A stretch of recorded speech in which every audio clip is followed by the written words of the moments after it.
Hey guys, since my last vlog where I showed you the sweater hooked up to the underarms, my main task was simply knitting the length of the body. I spent this past week losing myself in those quiet rhythmic rows. I completed 25 centimeters down to the hem, switching from my 4mm needles to 3.5mm needles for a neater texture before working on the 2x2 ribbon. To finish it off, I bound up the stitches using a wonderful easy method that was completely new to me. See how beautiful it is, and it's neat and tidy, and I can only recommend this one to you. I'll give you the link in the description. So next, I decided to focus on the neckline.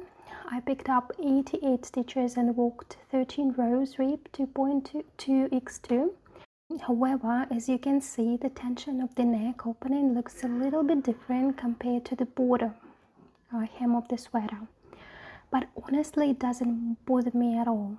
Ribbon naturally behaves differently, and I know that the final blocking process, the wet block, will beautifully transform the stitches and help the fabric relax. I hope so.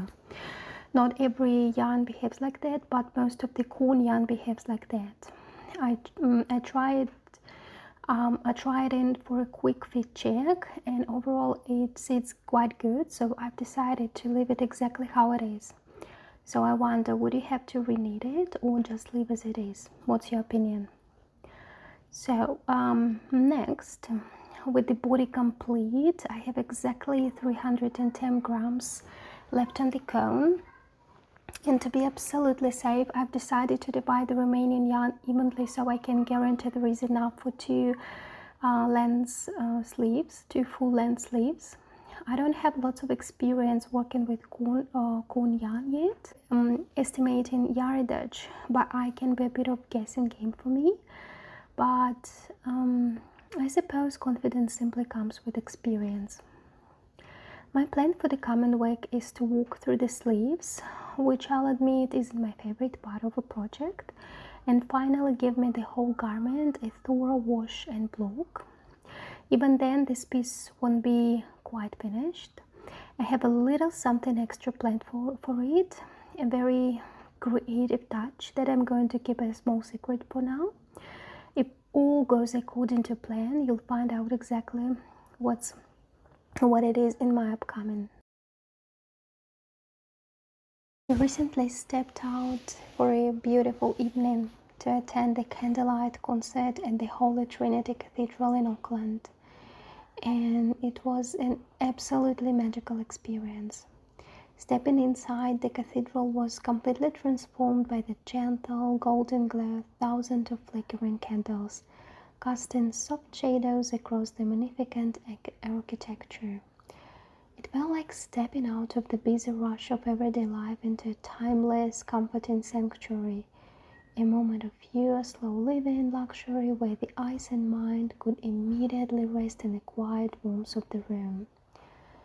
As the musicians took their places, the swelling notes of Vivaldi's Four Seasons began to echo through the historic space, the strings soaring and falling in perfect harmony with the dancing light.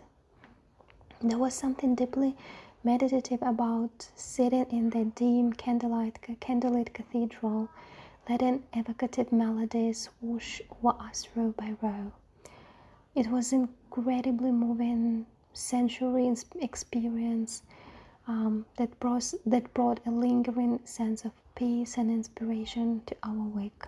A beautiful reminder of how music, light, and atmosphere can wrap you up in pure comfort.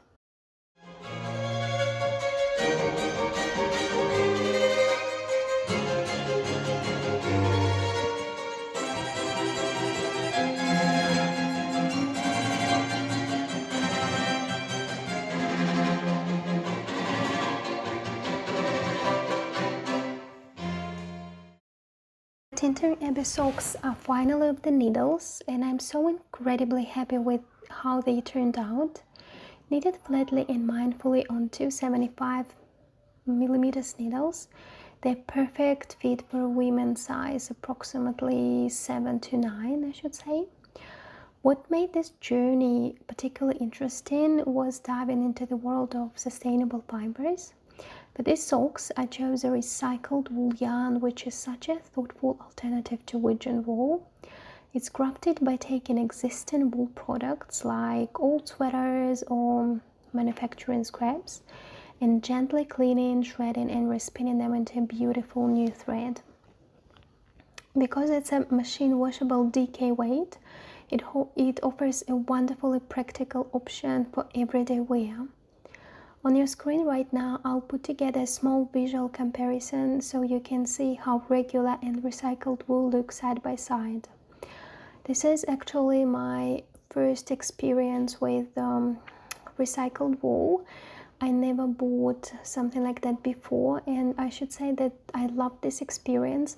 I'm happy that I tried this yarn, and I will definitely look forward to try something similar soon, I hope.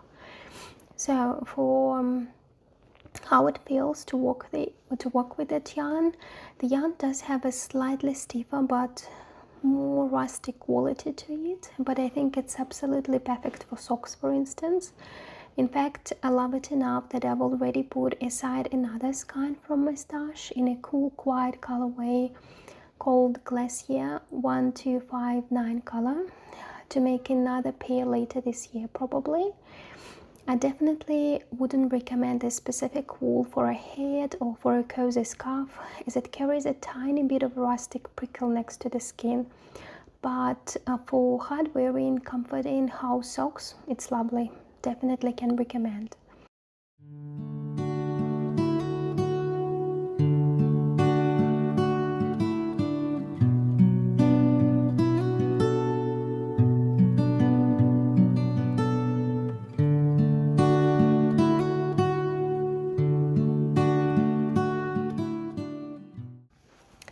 Alongside my own projects, I've also cast a new pair of socks as a thoughtful gift for a friend's husband.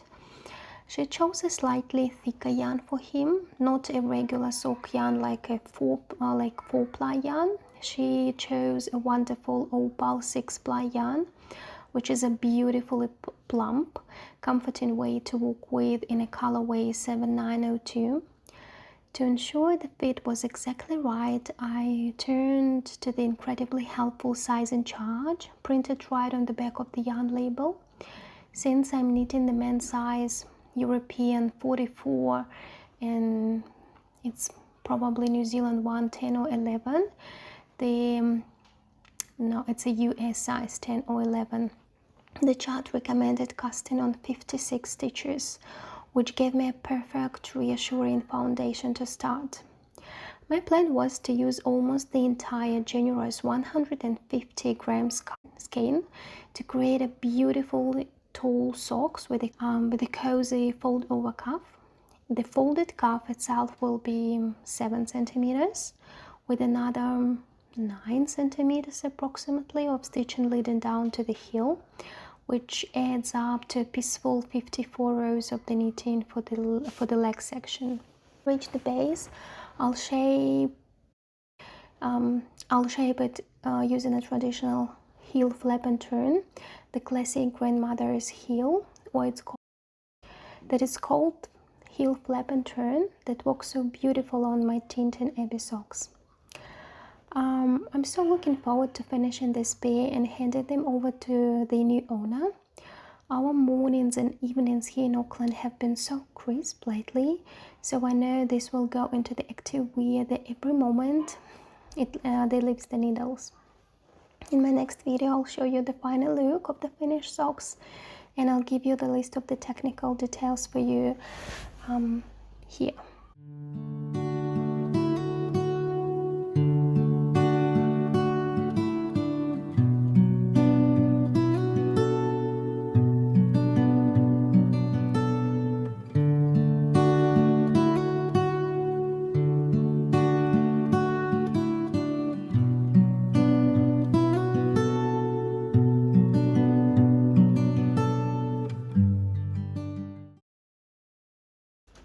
I'm also very happy to share a glimpse into my next creative project, a beautiful vest that will be knitting from the pattern description.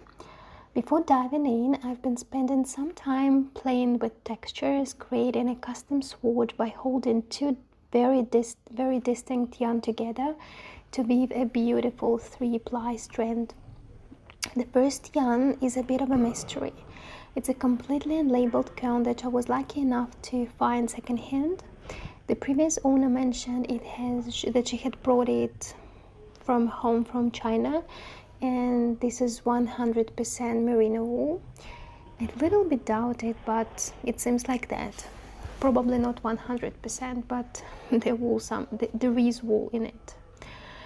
Because it's a traditional corn yarn, it came heavily treated with industrial spinning oils from the manufacturing process. As many makers know, you can never truly understand the soul or texture of a corn yarn until it has been washed. Its true character only blooms after a gentle wash, and this one settled into the soft, rustic fabric in an earthly shade that instantly reminded me of a wild mouse. To accompany it, I'm holding 2 strands of a truly wonderful yarn from the Filati Italiani store. It's a luxurious cloud-soft blend of 30% cashmere, 10% silk, and 60% of superfine merino. So this is amazing yarn. The colorway is appropriately named Bosco, which translates to forest in English, and it runs a delicate 1,400 meters per 100 grams. By combining 1 strand of the mossy merino with these 2 strands of this forest cashmere blend, I've created this gorgeous cohesive fabric right here. For the construction, I've chosen a wonderful masterclass from the Lana Dani channel. I've carefully washed my swatch, measured my gauge, and recalculated all the stitch counts to fit my measurement perfectly. Everything is prepared and the yarn is beautifully wound, and I plan to officially cast it very soon. I can't wait to watch these deep forest tones come to life on the needles.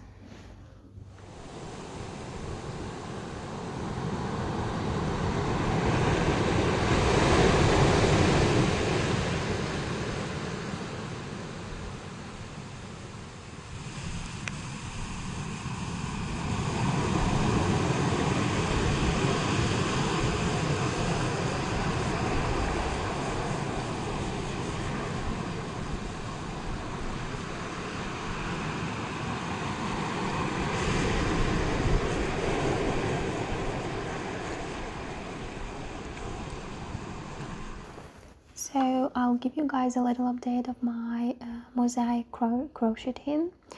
So to tell the truth, the process is I don't have much time for this process lately. I'll show you where it stands now, though I haven't had much time to dedicate to this piece over the last few days. The progress might look small, perhaps only adding another probably 10 centimeters total, but there's quite beauty in that. We are moving forward at a very patient and gentle pace.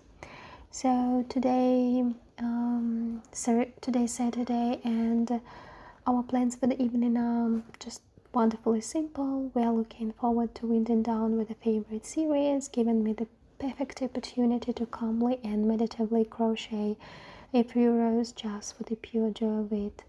And tomorrow is Sunday, and we're going to gymnastics, to my daughter's gymnastics lesson, and it's a one hour lesson, and I usually take this project with me, so I have like a little bit of time and opportunity to probably finish this one.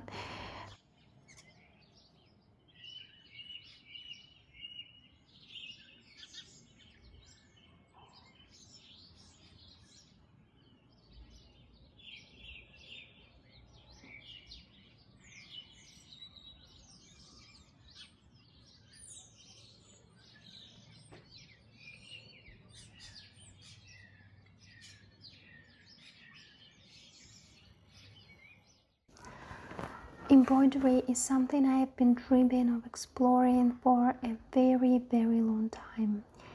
And the other day, I picked up a simple classic sweater from the warehouse, and I was thinking to myself that you can truly never have too many layers in the heart of winter. So I wondered, why not breathe a little extra life into it with some handmade decoration? I have to admit, I haven't picked up an embroidery needle since my childhood. So stepping back to it now brings a lot of excitement and those quiet and familiar doubts. Just wondering inside of you, what if it doesn't turn out so good? Yeah, but the pull to try something new is simply too strong to resist. Look at these beautiful shimmering threads and delicate beads I found on Temu. Holding them now in my hands, I know I have just need to try it to see what kind of magic we can create when we let ourselves explore. So if you ever been thinking of something that gives you a lot of joy and like pure creation, just do it, no matter what. Just do it. Thank you so much for pausing your busy day to spend this quiet time with me today. Your presence here truly means the world. I hope this little window into my slow making days has brought a breath of fresh air and comfort to your own corner of the world. Until next time, I wish you a calm and beautiful week ahead, filled with small joys and mindful creating. Take care of yourself, and goodbye for now.